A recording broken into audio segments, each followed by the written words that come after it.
जी हाँ, नमस्कार। तो मैं हूं नीतीश यादव और आप देख रहे हैं नीतीश भाई यूट्यूब चैनल। नीतीश भाई यूट्यूब चैनल पे आप सभी का बहुत बहुत स्वागत है। तो आज हम बात करने वाले हैं दबंग राइटर अखिलेश कश्यप के बारे में। आप लोग से हम बोले हुए थे कि दबंग राइटर अखिलेश कश्यप का हम इंटरव्यू लेकर आने वाले हैं।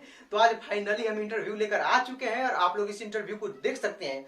तो सबसे पहले आप लोग बता दें कि आप लोग इस इंटरव्यू को कहाँ देख सकते हैं। नीचे डिस्क्रिप्शन में लिंक दिए हुए वीडियो का, आप लोग जाकर वहां से देख सकते हैं। यानी मेरे दूसरे चैनल भोजपुरी टॉप न्यूज पर आप लोग जाकर वहां पे देख सकते हैं। डिस्क्रिप्शन में लिंक दिए हुए हैं, वहां पे देख सकते हैं। और सबसे बड़ी बात है कि आप लोग को एक और खबर देना है कि आप लोग देख रहे हैं जो कि इंस्टाग्राम का मेरा आईडी दिया हुआ है, यहाँ पे आप लोग फॉलो कर लीजिए। जब भी हम लाइव होंगे किसी स्टार के साथ तो वहां पे आप लोग लाइव में जुड़ सकते हैं और क्वेश्चन पूछ सकते हैं। जितने भी लोग कल क्वेश्चन पूछे हुए थे उनका जवाब हम आज उनसे पूछे हुए अखिलेश कश्यप से। और सबसे बड़ी बात है कि कल हम बोले थे कि जो भी पहले कमेंट करेंगे उनका कमेंट हम पिन करेंगे।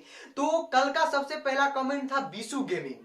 बीसू गेमिंग का कमेंट आप लोग देख सकते हैं। उनका हम कमेंट पिन किए हुए थे और उनको कई सारे लोग लाइक भी किए हुए हैं, कई सारे लोग उनके चैनल को सब्सक्राइब भी किए हुए हैं। तो आप लोग भी कमेंट कर सकते हैं इस वीडियो में। कल आपका नाम आएगा यहाँ पे, जो सबसे पहले कमेंट करेंगे उनका नाम आएगा। ये सेशन रेगुलर चलेगा, तो आप लोग भी जाइए इंस्टाग्राम पे फॉलो करिए। और बहुत जल्द हम कुछ एक नया करने वाला है जो कि आप लोग को बहुत फायदा होने वाला है। तो आप लोग जुड़े रहिए नीतीश भाई यूट्यूब चैनल से और जाइए उस वीडियो को देखिए, अखिलेश कश्यप के वीडियो को, और ज्यादा से ज्यादा शेयर करिए। अगर कोई सवाल छूटता है तो आप जरूर हमसे पूछिए और उस सवाल हम अगले लाइव में अखिलेश कश्यप से पूछेंगे। और अगला देखिए हम अगला किसका लाइव लेने वाले हैं, लाइव इंटरव्यू लेने वाले हैं, वो आप लोग को सबसे पहले चैनल को देखने के लिए मिलेगा, नीतीश भाई यूट्यूब चैनल। तो नीतीश भाई को प्यार दीजिए, सब्सक्राइब करिए और सपोर्ट करिए। Love you all.